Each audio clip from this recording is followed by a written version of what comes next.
السلام عليكم ورحمة الله وبركاته. إن الحمد لله نحمده ونستعينه ونستغفره ونعوذ بالله من شرور أنفسنا ومن سيئات أعمالنا. من يهده الله فلا مضل له ومن يضلله فلا هادي له. أشهد أن لا إله إلا الله وحده لا شريك له وأشهد أن محمدا عبده ورسوله. اللهم صل على محمد وعلى آله وصحابته ومن سار على نهجه واهتدى بهديه واستنى بسنته إلى يوم القيامة. يا أيها الذين آمنوا اتقوا الله حق تقاته ولا تموتن إلا وأنتم مسلمون. اللهم علمنا بما ينفعنا وانفعنا بما علمتنا وزدنا علما وتوفيقا والحقنا بالصالحين. أما بعد، معاشر المسlimin jamaah salat subuh rahimani wa rahimakumullah. Alhamdulillah, pada kesempatan ini kita kembali melanjutkan majelis ilmu kita pada penjelasan kitab Taysirul Karim Ar-Rahman fi Tafsir Kalamil Mannan, dan alhamdulillah kita telah sampai pada penjelasan ayat-ayat Al-Quran yang terdapat di dalam Suratul Insan. Dan ayat yang terakhir yang kita jelaskan yaitu firman Allah Subhanahu wa taala, "Aina yashrabu biha ibadullahi yufajjirunaha tafjira." Ayat ini menjelaskan tentang kenikmatan yang akan didapatkan oleh orang-orang yang melakukan kebaikan, orang-orang yang telah mendapatkan penilaian dari Allah bahwa mereka adalah orang-orang yang baik.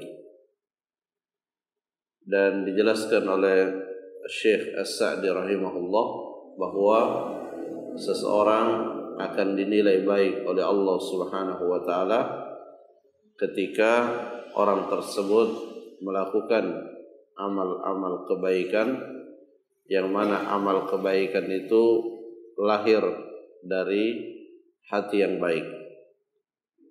Dan kita telah jelaskan bahwa asas dari seluruh kebaikan itu adalah mentauhidkan Allah Azza wa Jalla dan menjauhi segala bentuk kesyirikan. Sehingga siapa saja di antara kaum muslimin yang ingin mendapatkan predikat dan penilaian baik dari Allah Subhanahu wa taala, maka yang pertama kali harus ia wujudkan, harus ia kokohkan adalah akidahnya, tauhidnya. Jangan sampai tercampuri dengan yang namanya kesyirikan kepada Allah Subhanahu wa taala. Ketika tauhid, akidah yang bersih dari segala bentuk kesyirikan telah tertanam di dalam hati seseorang, maka itulah yang akan menjadi penyebab orang tersebut dimudahkan di dalam melakukan kebaikan. Adapun jika yang terjadi tidak demikian, ya, di mana seseorang tidak membekali diri dengan akidah yang lurus, akidah yang bersih dari kesyirikan, maka bisa saja secara lahiriah mereka melakukan kebaikan-kebaikan, tetapi belum tentu amal kebaikannya tersebut menyebabkan dia dinilai baik oleh Allah Subhanahu wa taala. Kenapa demikian? Karena kebaikan itu akan dinilai baik jika terpenuhi dua unsurnya. Unsur yang pertama yang berkaitan dengan keikhlasan yang ada di dalam hati, sedangkan unsur yang kedua yaitu kesesuaiannya dengan apa yang dicontohkan oleh Nabi Muhammad sallallahu alaihi wasallam. Setiap orang bisa saja melakukan suatu amalan sebagaimana yang diajarkan oleh Nabi, tetapi yang tidak kalah pentingnya, di mana amalan tersebut berpijak. Apakah dia berpijak di atas keimanan, di atas tauhid, akidah yang lurus, atau justru sebaliknya. Nah, ketika seseorang telah dinilai baik oleh Allah Subhanahu wa taala, maka Allah Subhanahu wa taala telah menyebutkan beraneka ragam fadilah, kenikmatan yang akan didapatkan oleh orang tersebut di akhirat kelak nanti. Di antaranya Allah Subhanahu wa taala menyebutkan aina yashrabu biha ibadullah yufajjirunaha tafjira. Di saat yang sama di akhirat kelak nanti, para penghuni neraka itu sangat kehausan, sangat butuh kepada air, dan di saat yang lain orang-orang yang di dalam surga mereka merasakan kenikmatan dengan terpenuhinya apa yang menjadi keinginan-keinginannya. Di antaranya Allah Subhanahu wa taala menyebutkan bahwa di surga nanti ada mata air yang seseorang tidak perlu khawatir akan habis. Kalau di dunia ada kekhawatiran di saat Allah memberikan kepada kita suatu kenikmatan, kadang muncul kekhawatiran sampai kapan kenikmatan itu akan menyertai diri kita. Ada kekhawatiran, jangan-jangan suatu saat nanti saya tidak mendapatkan lagi kenikmatan tersebut. Nah, di akhirat ketika Allah memberikan suatu kenikmatan, maka itu adalah kenikmatan yang tidak ada sedikit pun kekhawatiran akan habisnya nikmat tersebut.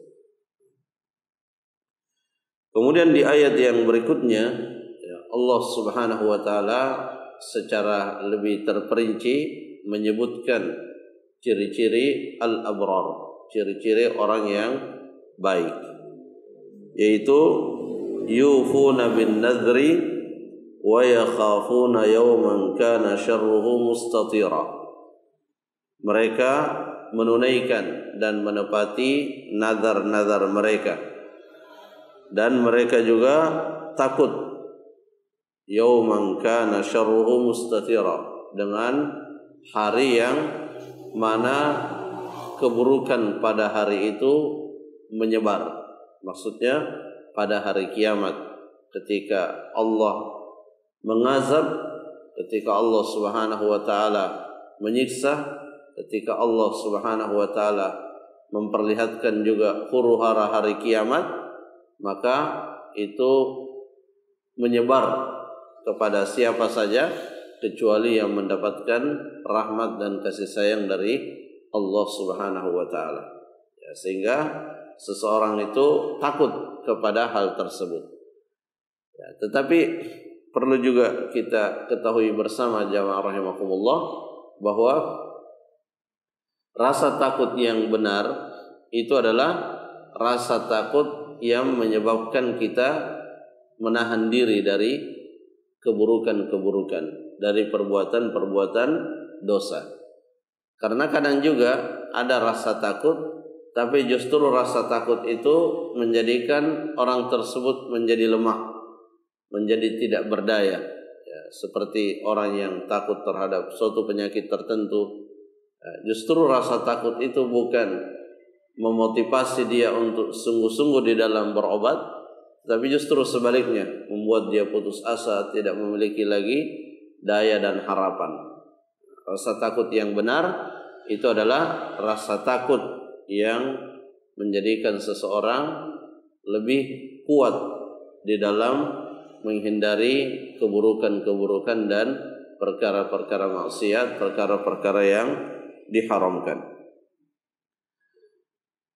Nah, di sini di ayat ini yufuna bin nadri, mereka menepati nazar-nazar mereka. Nazar ini oleh para ahli fikih disebutkan bahwa dia termasuk hukum yang termasuk hukum yang aneh, berkaitan dengan nazar ini. Kenapa? Karena memulainya itu tidak dianjurkan. Memulainya tidak dianjurkan. Secara hukum fikih nazar ini hukumnya antara makruh, bahkan ada yang mengharamkannya.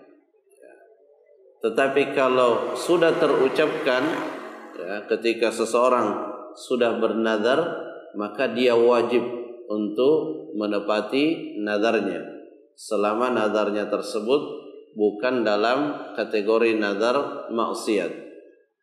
Kalau nazarnya itu adalah nazar ketaatan, misalnya dia mengatakan saya bernazar untuk berpuasa pada setiap hari Senin dan Kamis, berarti dia wajib untuk memenuhi nazarnya. Tetapi kalau dia bernazar untuk suatu kemaksiatan, misalnya saya bernazar akan menyembelih hewan di tempat keramat tertentu atau di kuburan tertentu, maka ini adalah nazar maksiat, dan tidak boleh untuk kemudian ditepati. Jadi nazar, saya ulang kembali bahwa memulainya itu tidak dianjurkan. Hukumnya, hukum memulai bernazar itu antara makruh, bahkan ada di antara ulama yang mengharamkannya. Karena orang yang bernazar, kalau kita renungi, seolah-olah dia tidak melakukan suatu kebaikan kecuali jika Allah memberikan kepadanya kebaikan. Umumnya orang yang bernazar itu karena dia memiliki kebutuhan. Misalnya dia sakit, kemudian dia bernazar, kalau saya sembuh maka saya akan melakukan kebaikan tertentu. Maka seolah-olah orang tersebut hanya ingin berbuat baik kepada Allah pada bagian itu jika Allah memberikan apa yang dia inginkan. Padahal sangat banyak yang Allah telah berikan kepadanya. Sehingga Nabi SAW menyebutkan di dalam hadis bahwa nazar itu tidaklah dilakukan kecuali oleh orang-orang yang bakhil. Tetapi ketika seseorang telah terlanjur bernazar, maka dia wajib untuk menepati dan memenuhi nazarnya. Dan kalau dia tepati, maka dia berada di atas kebaikan dan termasuk orang yang dipuji oleh Allah Subhanahu wa taala. Jadi memulainya, permulaannya itu tidak dianjurkan, bahkan dinilai sebagai suatu keburukan. Tetapi ketika kita sudah melakukannya, maka wajib untuk kita menepatinya. Ini mirip-mirip dengan apa yang sering terjadi di zaman kekhalifahan, di zaman dinasti Umayyah, Abbasiyah, di mana ketika terjadi peralihan, itu terkadang peralihan melalui yang namanya kudeta. Pada saat itu kadang raja dijatuhkan oleh raja yang lain. Nah, ini proses yang tidak benar dalam Islam. Menjatuhkan raja kemudian diganti dengan raja yang lain, itu adalah proses yang tidak benar. Tetapi kalau yang menjatuhkan itu sudah menduduki, maka dia wajib untuk diikuti, wajib untuk ditaati. Jadi ini sering dimiripkan, hukum nazar dengan hukum dalam beberapa permasalahan dalam urusan ketatanegaraan dalam Islam. Yufuna bin nadri, dan nazar itu dalam pengertiannya adalah mewajibkan sesuatu yang asalnya tidak wajib. Jadi suatu perintah Allah asalnya tidak wajib bagi dia, tapi dia menjadi wajib disebabkan oleh nazar yang dia ucapkan. Nah, kadang nazar itu ada timbal baliknya, seperti yang umum dilakukan oleh manusia. Dia bernazar, dia mewajibkan kepada dirinya berpuasa misalnya, kalau dia mendapatkan kesembuhan, atau kalau anaknya sembuh, atau kalau anaknya lulus sekolah misalnya. Maka ketika seorang telah bernazar, maka yang tadinya tidak wajib dia menjadi wajib. Dan ada beberapa macam nazar, ya, secara garis besar ada nazar ketaatan dan ada nazar maksiat. Ya, nazar maksiat seperti yang tadi kita contohkan, ya, dia mewajibkan kepada dirinya untuk melakukan suatu perbuatan, tapi perbuatan tersebut adalah perbuatan maksiat. Ya, misalnya saya bernazar tidak akan bicara lagi kepada orang itu. Nah, ini adalah nazar maksiat. Bernazar untuk memutuskan silaturahim dengan salah seorang anggota keluarganya karena dia sangat marah misalnya. Maka ini adalah nazar kemaksiatan. Nazar kemaksiatan itu tidak boleh, haram untuk ditepati. Hanya saja para ulama berbeda dalam hal konsekuensinya. Ketika dia bernazar untuk melakukan suatu kemaksiatan, apakah dia wajib membayar kafarat atau tidak? Ya, ada perbedaan di kalangan para ulama, tapi yang lebih baik ketika dia bertobat kepada Allah Subhanahu wa taala, hendaknya dia membayar kafarat, dan kafaratnya nazar itu adalah sama dengan kafaratnya sumpah. Ya, kafaratnya sumpah itu ada beberapa pilihan, ya, ada 3 pilihan, tapi yang pilihan yang salah satu dari pilihan tersebut ya sudah tidak mungkin diwujudkan untuk sementara saat ini, yaitu memerdekakan budak, kemudian memberi makan 10 orang miskin, atau memberi pakaian ya, yang bisa digunakan untuk sholat. Nah, ini 3 pilihan. Kalau salah satu di antara 3 ini disanggupi, maka tidak boleh beralih ke pilihan yang berikutnya. Jadi kalau ada orang misalnya ingin membayar kafarat sumpahnya, ya, dia mampu memberi makan 10 orang miskin, tetapi dia beralih ke urutan yang berikutnya itu berpuasa selama 3 hari, berarti kafaratnya tidak sah, ya, kafaratnya tidak tertunaikan, ya, karena kafarat di dalam sumpah antara 3 kafarat yang pertama dan berpuasa 3 hari itu diistilahkan dengan kafarat yang berurutan. Ya, kafarat yang berurutan maksudnya tidak boleh diambil urutan yang terbawah di saat mampu melakukan yang di atasnya. Ya, jadi kalau mampu memberi makan, jangan memilih untuk berpuasa. Sedangkan nazar untuk melakukan ketaatan itu wajib untuk dipenuhi, ya, wajib untuk dipenuhi. Meskipun berat, dia wajib untuk memenuhinya. Kecuali memang sudah tidak sanggup, secara fisik dia tidak sanggup, maka ujungnya dia juga membayar kafarat.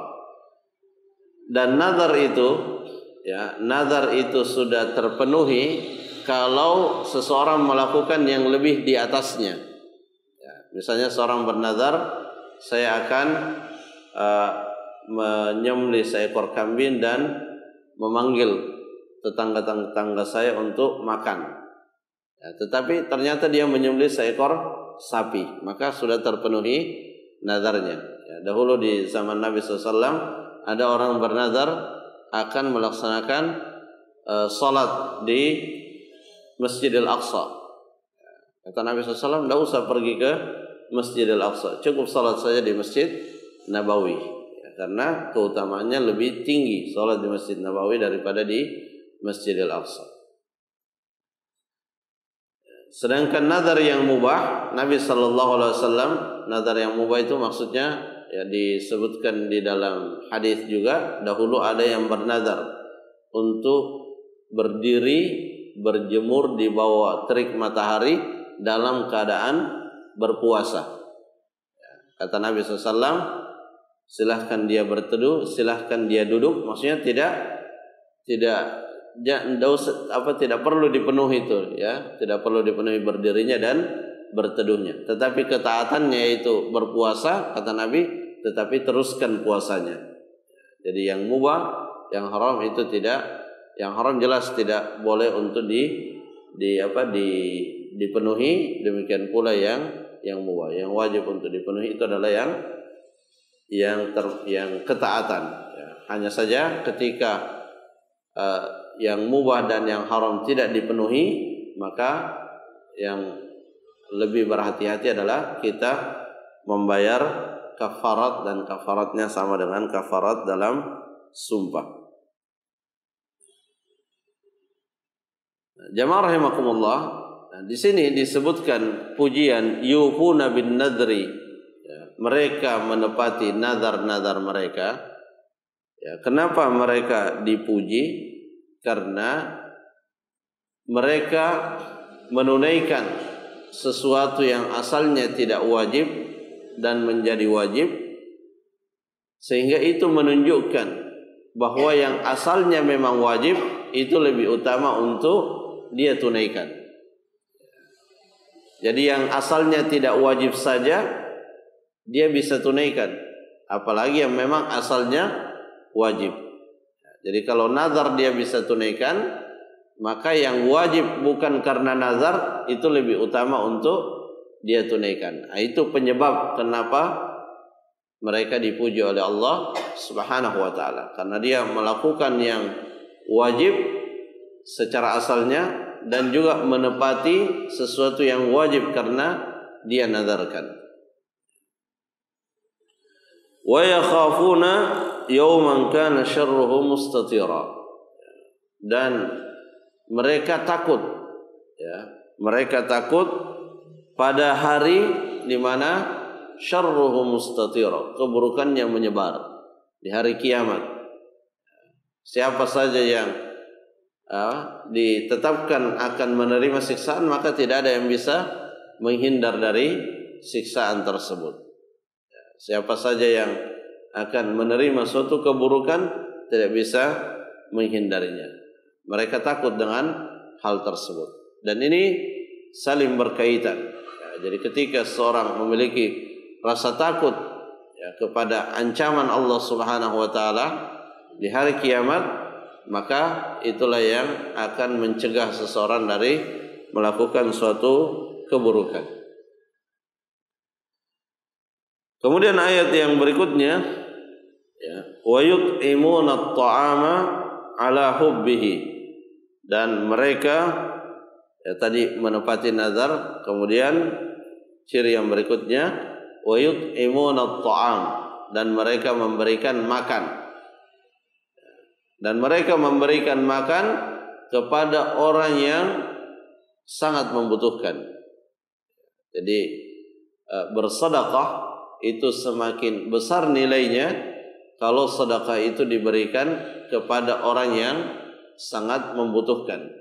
Jadi keutamaan bersedekah itu tidak hanya dilihat dari jumlahnya, tetapi dilihat keadaan orang yang kita memberikan sedekah kepadanya.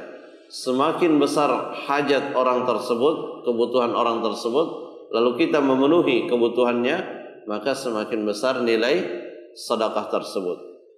Dan disebutkan juga di sini ala hubbihi, di saat yang sama yang dia sedekahkan itu sesuatu yang dia sangat cintai.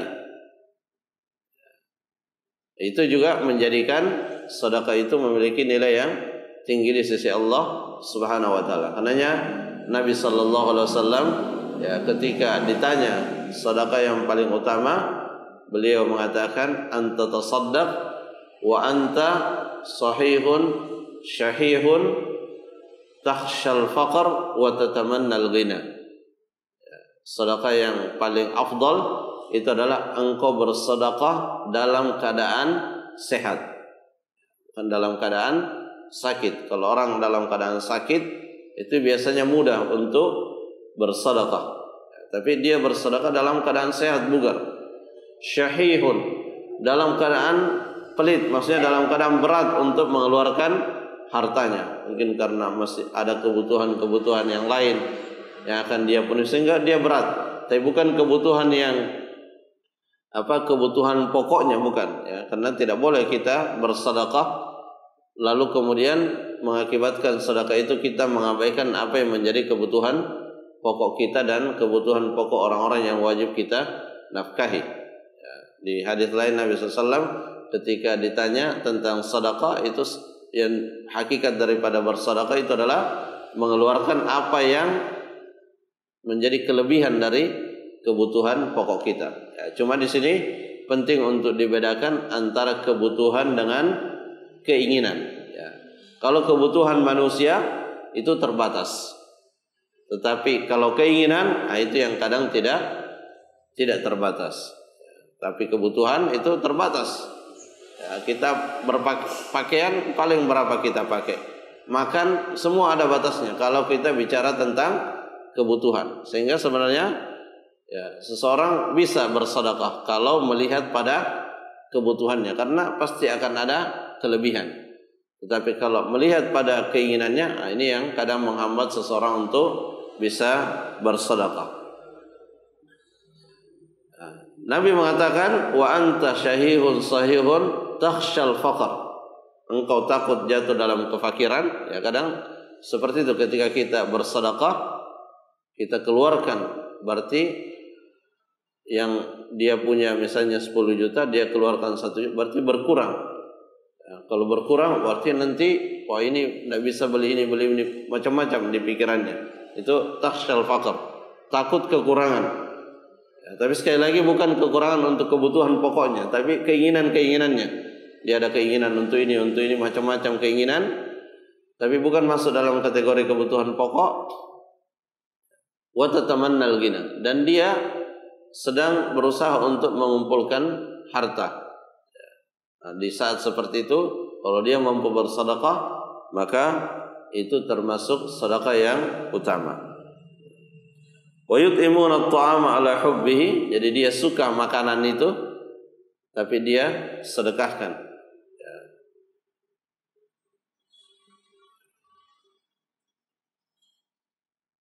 Miskinan wa yatiman wa asira. Ya, dia berikan kepada orang yang sangat membutuhkan, yaitu orang miskin, anak yatim. Ya, anak yatim dalam pengertian istilah dan syar'inya itu adalah anak yang ditinggal wafat oleh ayahnya. Ya, ditinggal wafat oleh ayahnya sebelum dia balik. Ya, kalau sudah balik maka tidak dinamakan lagi yatim. Ya, jadi yatim itu yang ditinggal wafat oleh ayahnya sebelum dia balik. Kalau ditinggal mati oleh ibunya, itu bukan yatim dalam pengertian syariat. Yatim itu yang ditinggal wafat oleh ayahnya. Jamaah rahimakumullah, terkait dengan ayat ini, ya, Syekh Sa'di rahimahullah memberikan penjelasan, wa hum fi halin yuhibbuna fihal mal wa ta'am. Jadi dia bersedekah dalam keadaan dia suka harta yang akan dia sedekahkan. Jadi bukan dia sudah tidak butuh, kemudian daripada menuhin rumah mending dikasih orang. Ya, bukan karena itu motif dia bersedekah, tetapi dia butuh sebenarnya, dia suka harta itu. Lakinnahum qaddamu mahabbatallah ala mahabbati nufusihim. Tetapi apa yang memotivasi dia sehingga dia mengeluarkan sesuatu yang dia sangat cintai, yang memotivasi dia adalah karena cinta dia kepada Allah Subhanahu wa ta'ala. Jadi dia lebih mendahulukan cintanya kepada Allah daripada cintanya kepada harta. Jadi itulah sesungguhnya kenapa di dalam Islam ada ibadah-ibadah yang berkaitan dengan harta.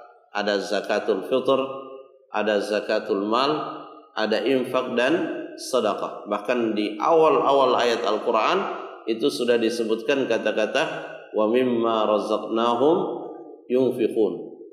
Kenapa itu disebutkan? Ya, karena untuk melatih cinta kita kepada Allah dengan melalui ibadah harta tadi. Ya, latihan yang paling terbaik untuk melatih cinta kita kepada Allah itu melalui harta, karena yang paling disukai oleh manusia itu adalah harta. Itu tidak bisa dipungkiri. Ya, bahkan Allah menyebutkan wa innahu lihubbil khairi lasyadid. Dan sesungguhnya dia manusia itu sangat cinta kepada al-khair. Al-khair yang dimaksud di situ adalah harta. Nah, ketika kita mampu mengeluarkan sesuatu yang kita cintai karena Allah, maka itu adalah bukti kita telah mendahulukan cinta kita kepada Allah daripada cinta kita kepada harta. Seperti kita membiayai anak-anak kita sekolah, kita keluarkan uang yang sangat banyak. Kenapa kita rela keluarkan uang yang sangat banyak untuk sekolah anak-anak? Karena kita cinta kepada anak kita. Ya, karenanya berkaitan dengan ibadah-ibadah harta, ya, kita ya kalau memang sudah terpenuhi kebutuhan, kita tutup mata, jangan terlalu banyak dipikirkan. Yang kita pikirkan, yang memberi kita adalah Allah, yang memerintahkan kita untuk mengeluarkannya adalah Allah, sehingga tidak perlu ada rasa khawatir. Tapi dengan catatan tadi, kebutuhan pokoknya sudah terpenuhi. Sampai kebutuhan pokoknya tidak terpenuhi, lalu dia keluarkan. Karena sesungguhnya ya, sedekah di dalam pengertiannya itu tidak hanya terbatas kepada memberikan kepada orang lain, tetapi memberikan kepada anggota keluarga itu juga bagian dari sedekah. Ya, bahkan itu yang wajib ya. Sebelum ya, dalam hadis ada orang bertanya kepada Nabi SAW, wahai Rasulullah, saya punya 1 dinar. Ya, kata Nabi, penuhi kebutuhanmu. Kata orang itu, saya punya lagi 1 dinar yang lain. Kata Nabi, penuhi kebutuhan istri dan anak-anakmu. Kata dia, saya punya 1 dinar lagi. Kata Nabi, penuhi kebutuhan orang-orang yang ada di rumah, pembantumu dan seterusnya. Kata dia, saya punya 1 dinar lagi. Kata Nabi, anta a'lam. Ya, engkau lebih mengetahui kemana 1 dinar yang lebih itu kau berikan. Yang jelas apa yang menjadi kewajibanmu sudah terpenuhi. Ya, jadi ya, jangan kadang ada sebagian orang ya, semangat bersedekah di luar, tetapi kebutuhan pokok orang yang di rumahnya itu tidak terpenuhi secara ideal gitu. Nah, ini ada salah kaprah berkaitan dengan sedekah ya. Sedekah itu sangat luas berkaitan dengan sasaran dan kepada siapa kita mengeluarkan sedekah.